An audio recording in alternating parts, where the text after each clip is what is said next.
अरे भाई, तूने उल्टा तवा देखा है क्या कभी? हाँ देखा है, लेकिन सड़क पर चलते हुए पहली बार देख रहा हूँ। इसी सड़क से गुजर रही श्यामा फौरन समझ गई थी कि रास्ते पर खड़े वो दोनों लड़के असल में उसी का मजाक उड़ा रहे थे। श्यामा को उनकी बात का बहुत बुरा लगा, लेकिन उसने उन लड़कों के मुंह लगना ठीक नहीं समझा और चुपचाप अपने घर चली आई और किसी से बिना कुछ कहे अपने कमरे में आकर उदास बैठ गई। और फिर, श्यामा, तू कब आई और यहां ऐसे गुमसुम क्यों बैठी है? शाम को लड़के आने वाले हैं, चल तैयार हो जा। क्या फायदा माँ, मुझे पता है बाकी सबकी तरह वो भी मेरे काले रंग का मजाक बनाकर शादी से मना ही करने वाले हैं। नहीं मेरी बच्ची, तू ये सब मत सोच। वो सब तो बेवकूफ थे जो बस चमड़ी के रंग को देखते रहे। तेरी सुंदर सीरत वो पहचान ही नहीं सके। तू देखना बेटी, एक दिन तेरा राजकुमार जरूर तुझे लेने आएगा, जो तेरे रंग को नहीं तेरे मन को पढ़ सकेगा। तो कुछ ऐसी थी श्यामा की जिंदगी। घर के काम से लेकर सिलाई कढ़ाई और पढ़ाई में भी अव्वल, लेकिन फिर भी लोग उसके गुणों को नहीं बल्कि उसके काले रंग को ही देखते थे, जिसके चलते श्यामा का हर जगह तिरस्कार होता था। और इस तिरस्कार से लड़ते हुए श्यामा अब थकने लगी थी। श्यामा की मां ने हर बार की तरह उसे दिलासा तो दे दिया था, लेकिन असल में वो खुद बहुत डरी हुई थी। मैंने श्यामा को समझा तो दिया है मां, लेकिन इस बार अगर लड़के वालों ने मना कर दिया तो मेरी बच्ची टूट जाएगी मां। आप ऐसा मत होने देना मां, इस बार उसका घर बसा देना मां। श्यामा की माँ, सुनो, लड़के वाले बस आने ही वाले हैं। सब तैयारी तो है ना? हाँ, अब तैयारी सब हो गई है। और श्यामा, उसे जरा अच्छे से क्रीम पाउडर लगा देना। सरपंच जी बता रहे थे लड़का शहर में अच्छी नौकरी करता है। चाहे जो हो जाए, इस बार बात बिगड़नी नहीं चाहिए। हाँ जी, मैंने श्यामा को कहा तो है अच्छे से तैयार होने के लिए, लेकिन सच कहूं तो मुझे अब डर लग रहा है कहीं इस बार भी। नहीं नहीं, ऐसा वैसा कुछ मत सोचो। वो लोग जो मांग रखेंगे हम कैसे भी करके पूरी कर देंगे। बस इस बार कैसे भी श्यामा का रिश्ता हो ही जाना चाहिए। पर्दे के पीछे खड़ी श्यामा अपने माता पिता की सारी बातें सुन रही थी। उसे इस बात का दुख था कि वो अपने माता पिता पर कितना बोझ है और वो उसके रिश्ते को लेकर कितना परेशान है। तभी वहां लड़के वाले आ जाते हैं। वैसे आपकी बिटिया की सरपंच जी बड़ी तारीफ कर रहे थे। जी जी, मेरी बेटी बहुत ही गुणवान है। घर से लेकर बाहर तक के सारे काम सब में माहिर है हमारी श्यामा। तो फिर अब उसे ले ही आइए हमारे सामने। भाई मुझसे तो अब और इंतजार नहीं होता। श्यामा की मां फौरन जाकर श्यामा को अपने साथ लेकर बाहर आती है और फिर श्यामा को देखते ही लड़के वालों के तेवर ही बदल जाते हैं। ये है आपकी बेटी जिसकी इतनी तारीफें हो रही थी अभी। अरे पूरी दुनिया में सुंदर लड़कियों का अकाल पड़ गया है क्या, जो इससे हम अपने बेटे की शादी करेंगे? ना भाई ना, मुझे तो लड़की बिल्कुल भी पसंद नहीं है। चलो जी, जो हो गया बस हो गया। श्यामा के माता पिता की लाख मिन्नतें करने के बावजूद इस बार भी लड़के वाले नहीं माने और श्यामा के मुंह पर रिश्ते से इनकार करके वहां से चले गए। लड़के वालों के वहां से जाने के बाद श्यामा के पिता रोने लगते हैं और उन्हें संभालते हुए उसकी मां भी रोने लगती है। और ये सब देखकर श्यामा को बहुत बुरा लगता है। वो घर से निकल जाती है और गांव की नदी के किनारे पर बैठकर रोने लगती है। श्यामा जब भी उदास होती थी हमेशा इसी नदी किनारे आकर बैठा करती थी और मछलियों से बातें करने लगती थी, क्योंकि उसके माता पिता के अलावा सिर्फ ये मछलियां ही तो थीं जो कभी उसके काले रंग को देखकर उससे मुंह नहीं मोड़ती थी। जिसका डर था वही हुआ। आज फिर वो लोग मना करके चले गए। अब तुम लोग ही बताओ क्या करूं? क्या क्या इसी नदी में कूदकर अपनी जान दे दूं? शायद फिर सब ठीक हो जाए।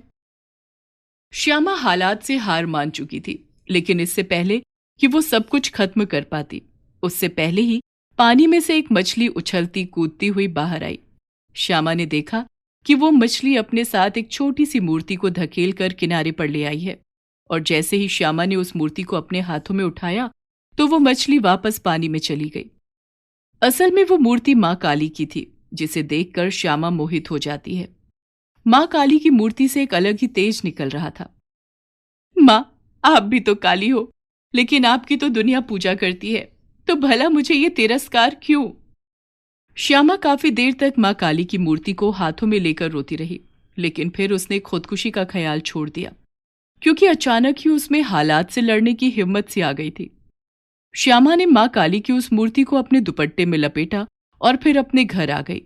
श्यामा ने अपने घर के मंदिर में माँ काली की उस मूर्ति को स्थापित किया और फिर बड़ी श्रद्धा से उनकी पूजा करने लगी।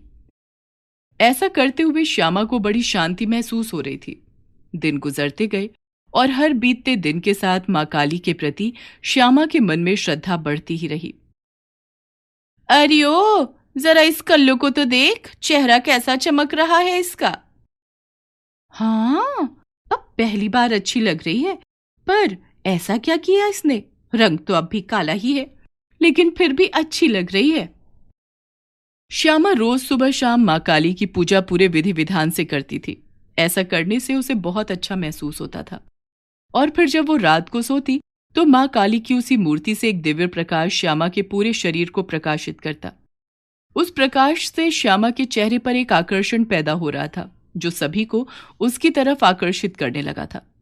इसी बीच पूरे गांव में अचानक ही एक खतरनाक महामारी फैलने लगती है। पूरा गांव उल्टी दस्त और डायरिया की चपेट में आ जाता है, जिससे निपटने के लिए शहर से डॉक्टर्स की टीम गांव पहुंचती है। श्यामा उनके पास अपने बीमार पिता को लेकर पहुंचती है। आप इन्हें ये दवाइयां दीजिए और खूब पानी पिलाइए। जी डॉक्टर साहब। श्यामा और डॉक्टर बात ही कर रहे थे कि तभी वहां एक जूनियर डॉक्टर आता है। सर, वो पेशेंट जो सुबह आया था उसकी मौत हो गई है। ओ नो, एक काम करो, उसके परिवार को खबर कर दो। देखो, जो भी पेशेंट हैं उनकी देखभाल में कमी ना हो। और शहर से जो एक्स्ट्रा टीम आने वाली थी, यहां के वर्कलोड को मैनेज करने के लिए उसका क्या स्टेटस है?